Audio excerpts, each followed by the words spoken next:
Entirely up to me? Wow.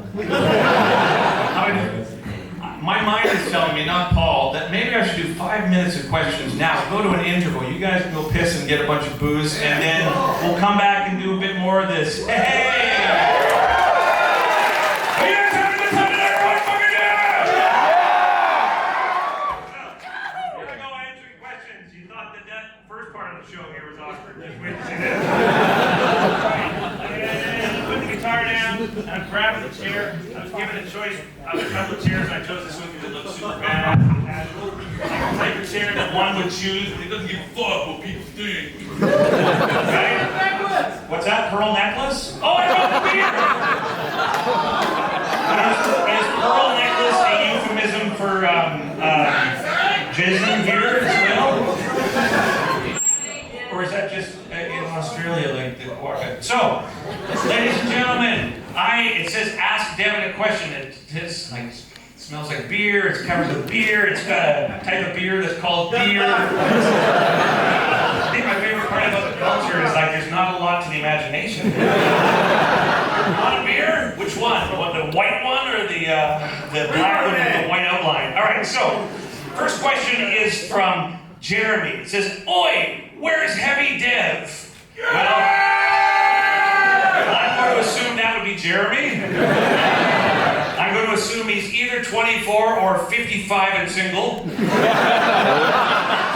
here's how I roll with Heavy Debbie. Heavy Debbie's now a 47-year-old fucking dad.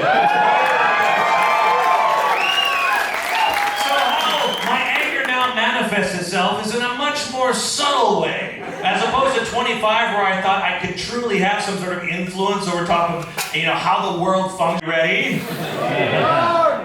Come on, it's Michael. It's spelled M-I-C-H-A-E-L. It's like beer, B-E-E-R. Let's do this. Ready? Happy birthday to you. Happy birthday to you. Happy birthday, dear Michael.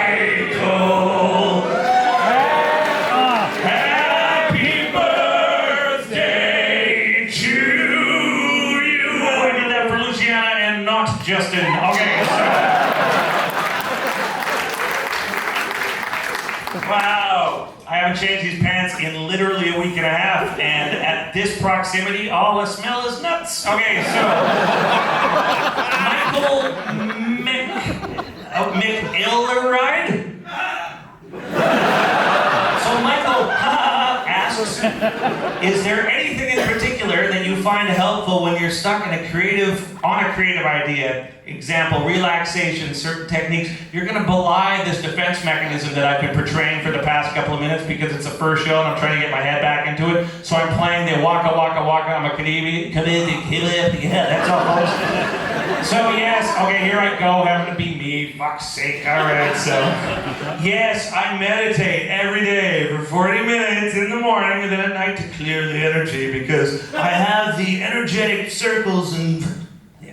So basically, creative, dude, come on, chill, don't fuck, you're having like riding the cusp of a Maddox episode here because you're trying to figure out how to function in front of New Zealand because it's like a culture that is kind of like, I'm trying to wrap my head around it, but it's like similar enough to Canada that I think I'm comfortable here, yet at the same time, the fact that it says beer also makes me believe, and Burpee McBurperson at the beginning there, I'm trying to figure out. So it's like a little bit more assertive in that way, but it's also not looking for me to be as sensitive as I feel I am. So on a certain level, I'm trying to defend that. So if I no, we love you. Really? We love myself. All right. So when it comes to creating, okay, I'm gonna come back to this one, I promise. But it's good. I feel like I'm still in the waka waka mode here, so I'm gonna have to come back to that one in a minute. Though I certainly will. All these have so many words. All right.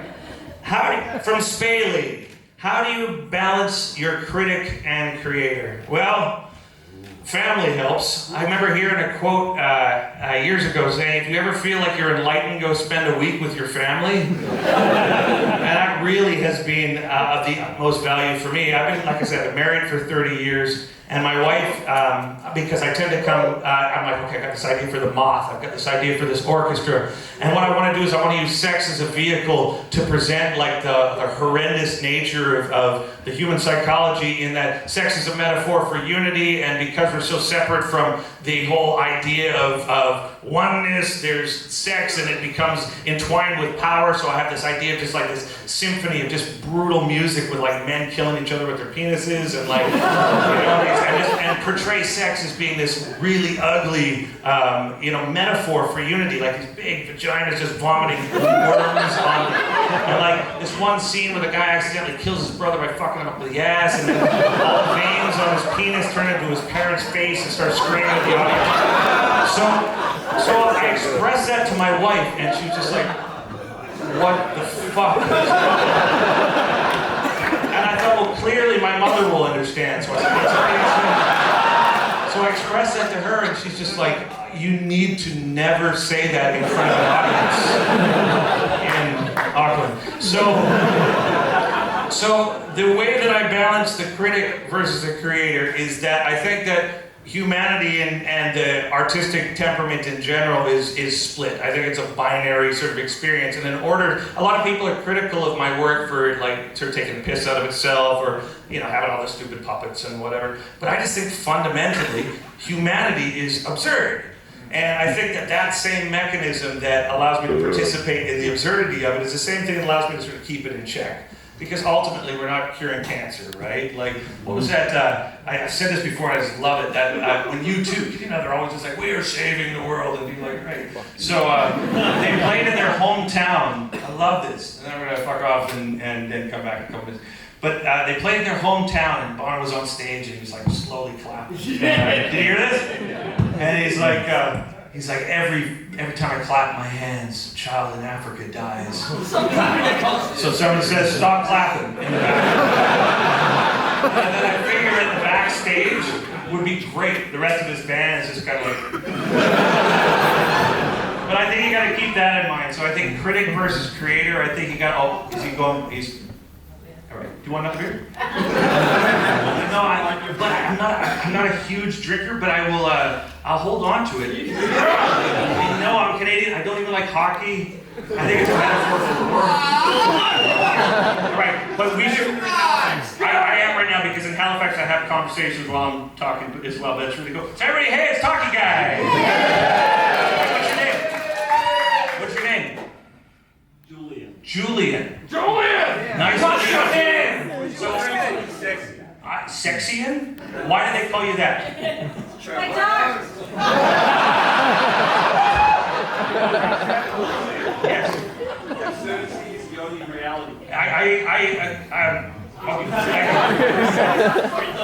No, I think we are. I think we're done. Yeah, it's nice to meet you, Julie. Good to see you. No, it's cool though. I think they'll. All right, sure.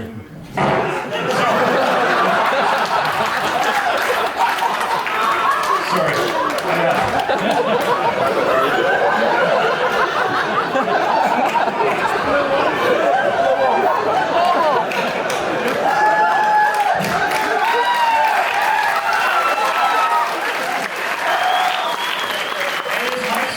Paul, can you check it?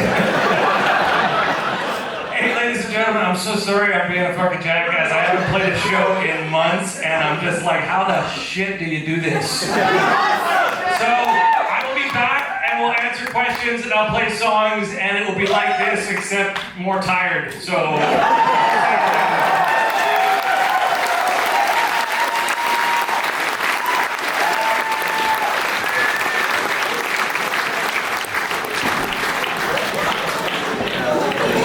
something that is probably akin to sleep. All right, so I'm gonna go through this. Okay, from Missy, last name. What's a good question? Is the question. That's a great question. What's a good question? Why bother being empathetic in a world that rewards cruelty? Yeah. Right? To counteract it? That's actually good. Yeah. Because I mean, it's like, what else are you gonna do? You're just gonna sit back and just be like, oh, fuck it, all right, well. So, honey, I was wondering if I could do the prostitute and cocaine thing. I mean, it's like I often think that. I think, well, why do we invest all this energy into trying not to be just a terrible person? And it's because you're surrounded by people. I mean, I think the majority of people are just as fed up with the bullshit as most of us are, right? So I think a good question is like, why not try to be empathetic in the face of relentless negativity? So there we go. Anyway, I'm going to touch my head the whole time. All right, so when I think about the top of my head is sweaty, which is super weird. Put your beanie back on. Really? I'd love to. I actually feel way more confident with the beanie back on. So is it beanie? So in New Zealand, is it actually called a beanie? Yes. It's called a toque, eh? Yeah, Touque or something, I don't know. All right, from Cat Watt, is Ziltoid based on you? Absolutely. So essentially, Strappy and Lad, basing my entire catalog of work functions as a way for somebody who is hypersensitive, which I am, and very reactionary to basically everything, who was raised in a family in which overt displays of emotion were not actively encouraged, to find a loophole in which to express those things. So music ended up being something for me that became much more akin to writing an essay at the end of each era to try and summarize what I've tried to learn emotionally, because when we were kids I never found a way to actually understand what the true nature of love or hate or anger or whatever. So Strappy and Lad, when that first became my identity, I spent my whole 20s there, and I didn't realize until it was over that I was trying to figure out anger, because when I was a kid, overt displays of anger were, the response to that was like incredible anger. Like, you're not allowed to be angry. So I never understood anger, so I feared it. And so my whole childhood was based on trying to avoid people being angry, trying to avoid people being angry at me. So strapping acted in the beginning as I thought, okay, well, if I'm angrier than everybody else, it'll keep it away. But, you know, by doing it, the energy that you create by that just draws it to you. So by the time I realized that, you know, I really am a hippie in so many ways. It's like, I really like peaceful things. I really like love and kittens and, you know what I mean? So all of a sudden I'm surrounded by like bikers and really tough guys, and I'm like, holy fuck, I'm a poser. Oh my God. But it wasn't that I didn't mean those things. It's just that when confronted with the idea of like, well, in the face of this, how would you react? I was like, well, I don't like violence. I don't like overt displays of anger, not because I fear it anymore, but just because I think there's ways to be able to channel that into ways that are more productive. So Ziltoid ended up, when we had kids, as a manifestation of that part of my creative identity that I couldn't quantify. So I thought that by making a puppet out of it, clearly, you know, I would be able to objectify it and say, okay, well, if I look at it as something that's more goofy than something that's like authentically frightening, then I can sort of draw my conclusions of what I did learn from that particular period of my life. So when my kid was, in utero, I started fucking around with this because the Dark Crystal was like such a big thing for me as a kid. I just wanted to make a skepsis, right? And then, yes, indeed, right? But then what I did was I got this big clump of clay and I put it on the kitchen table and I started, sculpting all the eyes and everything.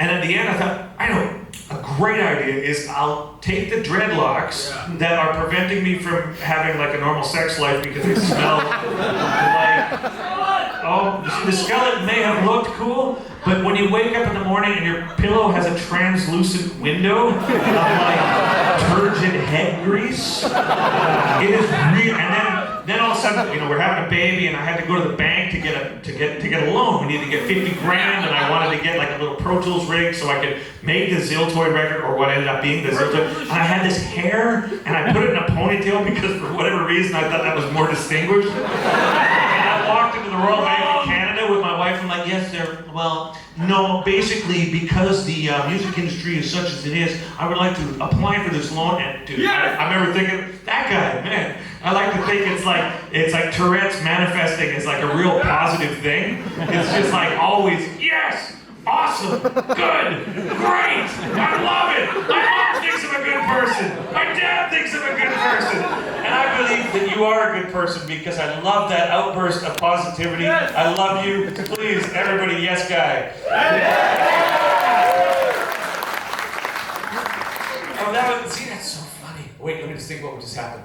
Was it me? Was it me? No, I think I'm trying to think. Okay, so where was I? All right, I was getting a bank loan. I looked like Crescent Clown, Ziltoid. So basically, in the end, when I realized that the skeleton was also not participating to an active sex life, but also making me look like Crescent the Clown, I couldn't get a bank loan. I cut it off. But then I thought, okay, well, in order to try and maintain that sort of trajectory of trying to figure out where your artistic motivations had led you and the mistakes that you had made as a result of that, I'll clearly glue them to this puppet. And then my mother came over to the house and said, why did you glue your hair to a clay lump that is on the kitchen table? And I had no answer to her. And Ziltoid is clearly based on me because I think he would do the same thing. And actually, just to go back a minute, I was wondering if by pointing out the fact that you said yes over and over, if that was me being rude to you. And I don't think it was because I actually really do appreciate it. But I think because I've been so... I'm going to stop talking. Watch this. Fuck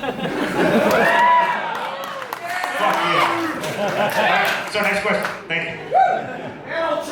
Metal china. That is my favorite type of china because it's actually not china. It's like this weird sort of aberration. It's usually coated. Do you know that in Japan, there's, I forget the name of it, I'm sure somebody knows, when there's cracks in the porcelain and they fill it with gold. What's it called? Gold stuff. Yeah, gold stuff. So there's an ancient Japanese art called gold stuff.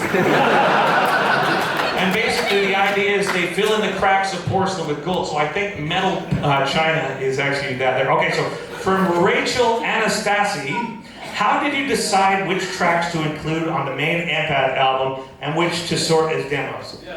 Okay, thank you. And thank you, Rachel. So basically, for me, I constantly write. I have this, life for me tends to be a little difficult. Not difficult. I've got a great life, but I overthink things, hence the morning, just stop fucking thinking about it. But the one thing that's easy for me is music. I just vomit music constantly. But the thing is, a lot of the times, I collect music. Like yesterday I put this thing up online with just a bunch of shitty demos, and it's just, I constantly write. But it's almost like at the end of each period of emotional development, and again, I have this dubious, what I think is almost now become an attribute of not being emotionally particularly intelligent early on. So by going through each one of these phases of my life, the music has acted as almost a summary of certain emotional periods of growth. And Empath was very much in line with midlife. All the shit, the jowls and the, and the boners and the peeing and the kids and the menopause and the parents getting older and the grandparents dying, all this stuff is super confusing. And I think because the position that I'm in professionally allows me to sort of repress adolescence in a lot of ways, all of a sudden being confronted with real life things that like a skeleton won't work for, really. As cool as it may have looked on stage, it's like in real life it was not a particularly practical hairdo. I think Empath resulted in, so as opposed to in the past where I was very able to take an emotional moment and then summarize it with one thing, like Strapping was about anger, and Ocean Machine was about death, and Infinity was about acid, and all these things that sort of came up. It's very easy to sort of identify each one of them. The midlife thing became really clear to me that there wasn't a solid identity to it. However, there was a trajectory, and that trajectory included empathy. The question, what was a good question? Why not try and proactively find ways to not only cultivate empathy in yourself, but also for your kids and your interaction with people? And how do you react to your scenarios when, in the face of somebody being really cruel to you, how do you not just be like, oh, I just want to fucking bury you, you know what I mean? All these things, I think, are part and parcel of, at least my experience, hitting this sort of midlife thing. So the trajectory of Empath became multifaceted.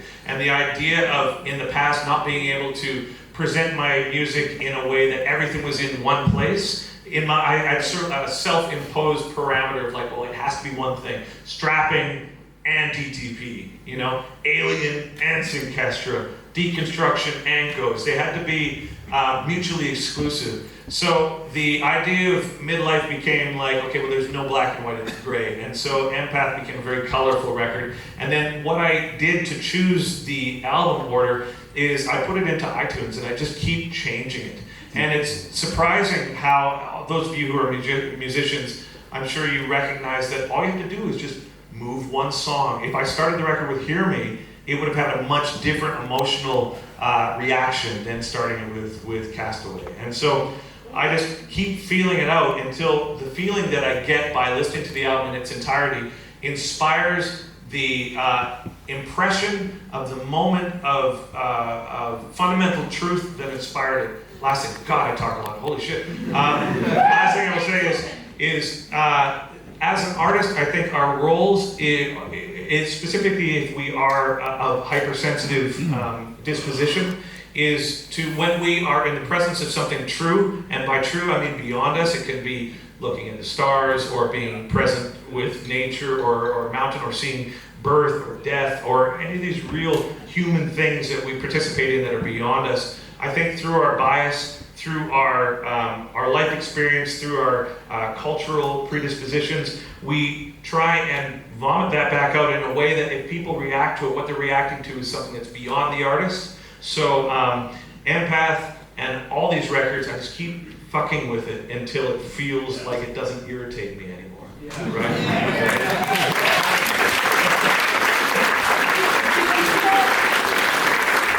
Thank you, guys. Okay, Becky Hall asks, I'm still touching my head, even though I'm thinking, oh wow. All right. Say that again, arch your back. All right, so. What the fuck? All right, so Becky Hall asks, my fiance named one of our chickens Ziltoid. At first I thought that said children. I thought, oh, that's tragic, but chickens is good. And our puppy Herman, after the Planet Smasher, who do you think would win in a Planet Smashing duel between the chicken and the puppy? What type of puppy is it? Puppy! What's the trick?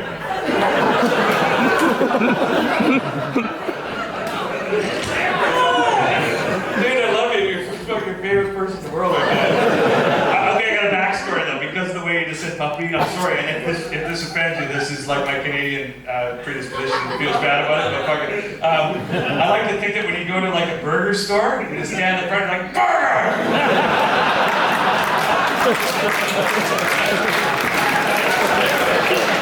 That's what I would do, for sure. Yeah. Okay, but sorry. So what type of breed is the puppy? What? Pug! Pug! Oh, pug? Oh, pug will fuck up a chicken. No question, because pugs are, the threshold in which their emotions ride is right below spaz, like all the time. And all it takes to like push them into that no man's zone is like, like somebody steps on a twig a block away. The dog's like, holy fuck! So the chicken's gonna be the chicken. It's like Hey Hey from Moana. You see that? I fucking love that chicken. Oh, right? So the pug will clearly fuck it up. A pug is a fetal wolf? Yeah, but it sets a phylactic. What's the term with the no nose? Mash nose. Mash nose. So the mash nose gold stuff is a great combination.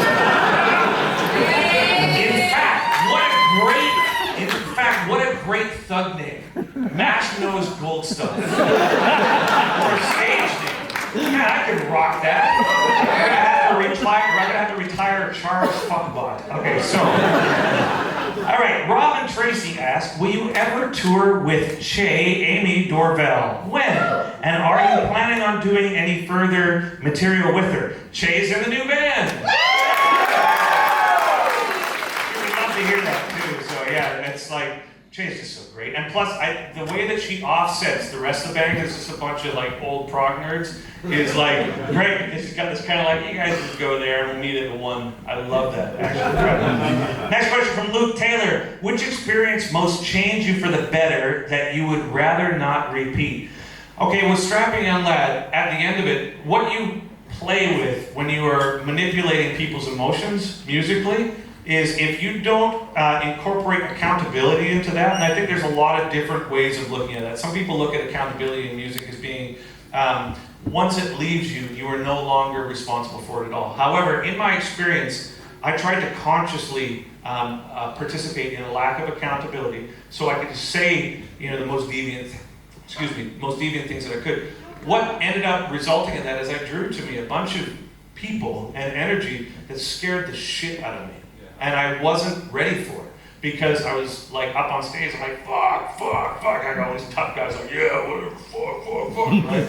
And I loved them. I loved Byron, I loved Gene, I loved Jed, that whole thing was my 20s. I love it. But then when I realized that what I was putting out there was something that I couldn't handle in a lot of ways. Because emotionally, I'm just not, I'm okay with confrontation, but I certainly don't seek it out. And I like rational interactions when it comes to that. Now, obviously that doesn't happen all the time. But with Strapping, by the end of it, there was a bunch of things that happened that scared me so much that I just was like, I can't do this. I can't provide a soundtrack for this type of activity because I'm just not, it's not who I am. And what it ended up resulting in is that experience, and the reason why Strapping is something that I love so much is through it I recognized who I was. And I think that if you continue to do, for example, if you hate violence, yet it's really cool to say you love mixed martial arts, right? And you walk around like, yeah, man, fuck that guy, just fucking suck him in the cock, it was great, you know what I mean? Like, or whatever. Then someone calls you out and it's like, all right, here, let's get into a situation now where we have an altercation. We're like, oh my God, I am fundamentally ill-prepared to deal with these sorts of things.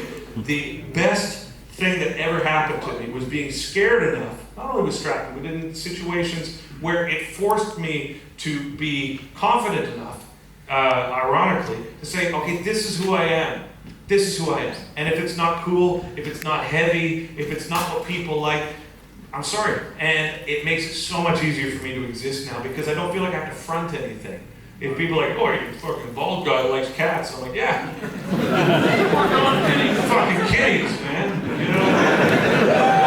So I think that was a very important step, and that has happened over and over. So the whole idea now, even through the meditation, even through the music, even through empath, even through like doing brutal things and doing quiet things, the idea is like, well, just get to your truth. And then once you're there, you're good. You're good. And maybe my truth will end up being something totally different than I expected. But thank you.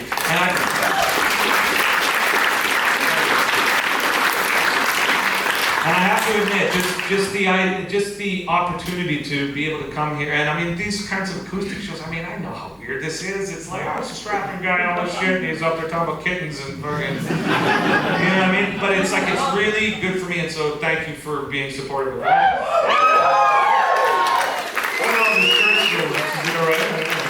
All right, Nathaniel, oh my God, no. All right, Nathaniel, I certainly will. Nathaniel asks, how do you exercise vocal warm-ups between singing and growling? Okay, I get asked a lot about how I sing, and I highly recommend that people do not follow my regimen, because I remember when I first started with Steve Vai, like in 1991, he took me to a vocal coach, and he said, all right, sing. I was like, ah! And he said, okay, well, you're not going to be able to sustain that for more than 6 months. You were going to lose your voice, and you're going to be fucked. So you got to do this and this and the other thing. And I was like, I don't want to do that. So here I am, 30 years later. So my vocal technique is I scream until I taste blood, and then I hope that it works the next night. So all you aspiring singers, yeah. And they say, don't eat spicy food. Really love spicy food. So yeah, don't do what I do, and you'll probably be okay. We did some prog festival. There was a guy that smelled like expensive soap that had like a perfect voice. And I remember thinking like, yeah, but I don't want to sound like that. You know what I mean? I just want to scream like my balls are stuck in a taffy puller because that sounds like what it is I'm trying to put across. Like when I'm pissed off or when I'm upset, I don't want it to be perfect. I just want it to be like, fuck, right? So, all right, Adam Jones says, what steps have you taken to incorporate yoga into your musical life? Adam Jones! No, I love yoga though. I mean, yeah, fuck yoga because that's like Slayer. Oh, I heard, what is it? It's like not, oh, okay. So, I love yoga and Tai Chi and all that. I mean, I do hot yoga and, oh, I know, God, metal grid. Right? But while I'm doing it, I make sure that I've got Merckskog on in the background. All right. So yoga is wonderful for singing. I think a lot of what allows me to project my voice is to have like a strong core, and all these exercises, and at my age as well, at my old age, to be able to stay physically active is much less about being ripped and more about the fact that you're just like, if you don't do it, you're fucked. Like your back can't support your spine. Simple as that. It's not like, dude, check out the pipes this way to the beach, ladies. It's like I have to stand and my guitar's heavy, therefore yoga, right? All right. Dylan asks, can you come to Christchurch next time you are in New Zealand? I would love to. I mean, it's really cool. Every time I go to a new country, I try and learn things about it, and I've learned that Manuka honey is like a big deal here. And everybody I've met here is really nice, so I would love to come to Christchurch. All right.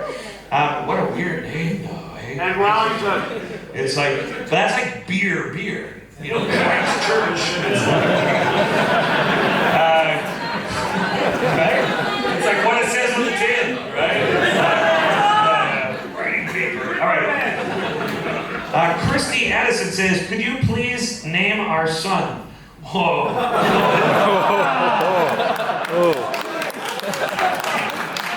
His Omniscient Highness. I don't know. Okay, Christy, where are you? She's just left because heavily pregnant. Really? Are you with her? Yeah, this is her sex. Okay, so what? Are there any choices between names? That would make it a lot easier to not name it like Colin or something. Is there like two names?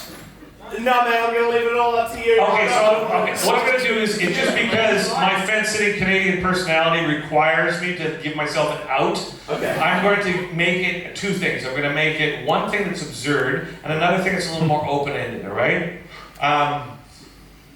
Okay. Either you're fucked, Yeah? or a name that starts with R. Or a name that starts with R. Yeah. Okay. All right. Or you're fucked. Or you're fucked the second. So that's one word. You know what I mean? And the O is like a 0.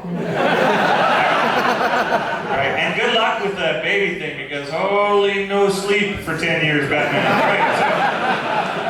Right, so. Jackson asks, can we take a photo after the gig, please?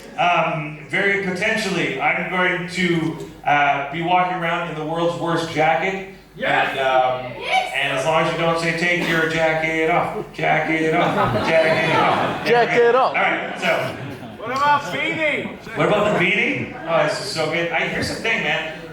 Because I'm sensitive, I have to regulate my body temperature, and so the beanies, what is it, 30% of your body heat? It goes up the top of your head. When I think too much, my head sweats, and then it's cold, and then my head's cold. So the beanie serves a real practical purpose. But it's so hot, so I take bought it one today, too. I didn't understand because I'm talking. My microphone's louder, and I'm going to keep talking because I did that. So, all right, so Tim asks, what type of animal has a cunt on its back? I heard this joke today. That was a police horse. Right?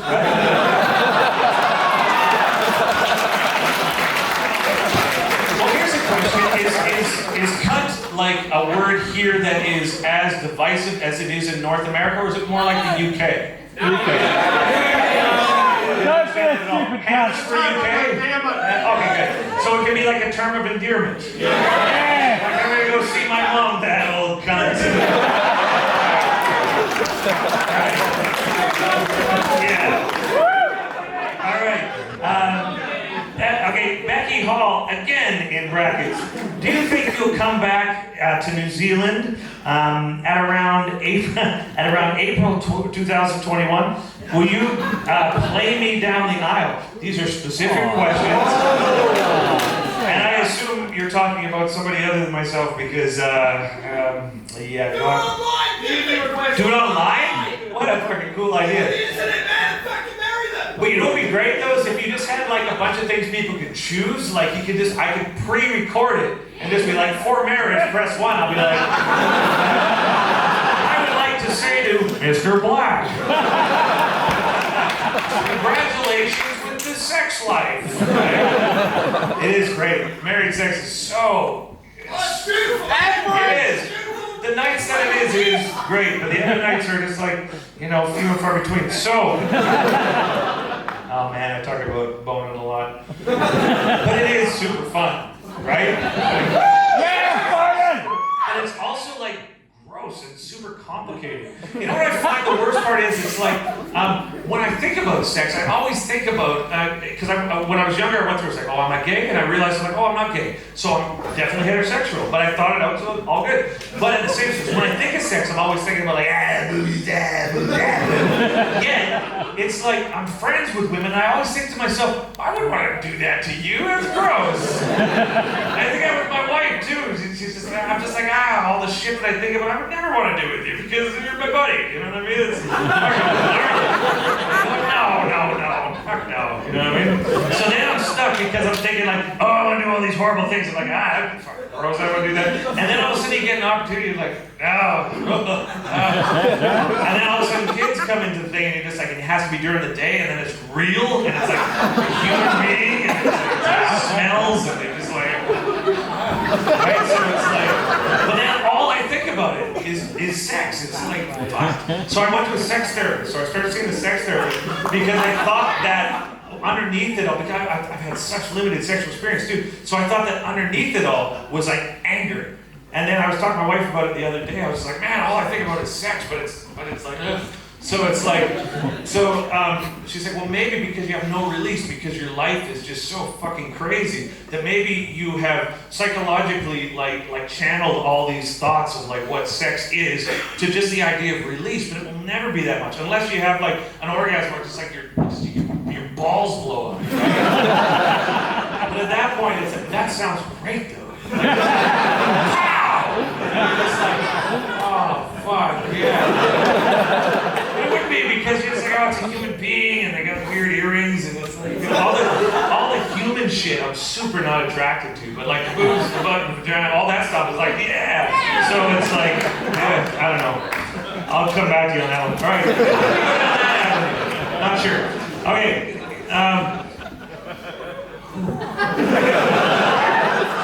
Wait a second. Yeah. So what about that local rugby team?